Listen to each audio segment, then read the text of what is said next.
people see too much of a business as them or as a representation of their ego or something else, when really, the ugliest, boringest companies make a ton of money because they know what the problem is and then they solve it.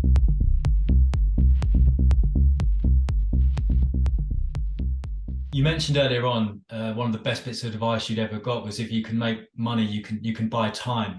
Yeah. I want to know, is there any other kind of advice that you got that has stayed with you throughout the course of your career, or is there anything that you tell people now you're in a position for asking you for advice? Have you got anything that you kind of always think back on, or something you give out? Joe, I have so many opinions. I think the more central one is that a business in itself exists to solve a problem. And if you don't really understand the problem, you can't really monetize. And connected to that is once you figure out the problem and are able to monetize the problem, you will find a bunch of related problems that are all linked to the same damn thing.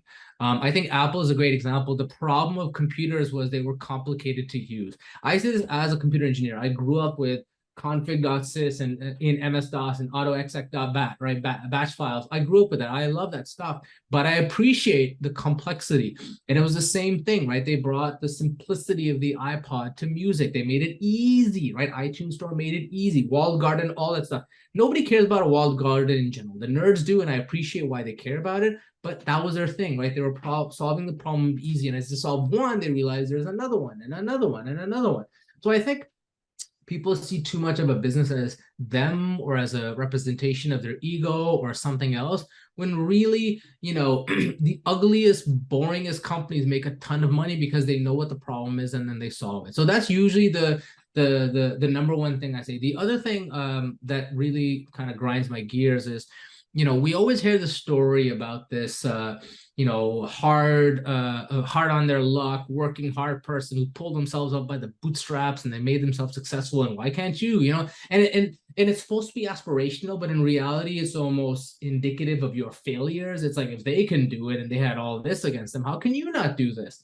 I hate the fact that we don't appreciate survivorship bias. I hate the fact that it's basically if a person wins the lottery, you're not going to be like, ooh, the lottery is a great idea. And it's an extreme version. But if 900 people fail and that one person was successful, that doesn't make them smart. That just makes them, I don't want to say this meanly, but there's a lot of luck involved with that success. So I wish people were a little bit more cognizant that really what a business is you're making a smart bet. If you had a coin that you knew flipped head 60% of the time and 4 times in a row it came tails, you would still bet head the next time, provided it's still a 60%, somebody didn't like tamper with it separately. You would still bet head the next time because that is most likely to be the right. And so I think running a business is basically trying to make 1,055% bets. So eventually you'll go up. You might have like a string of 10 failures in a row, 45% kept coming up, you kept failing.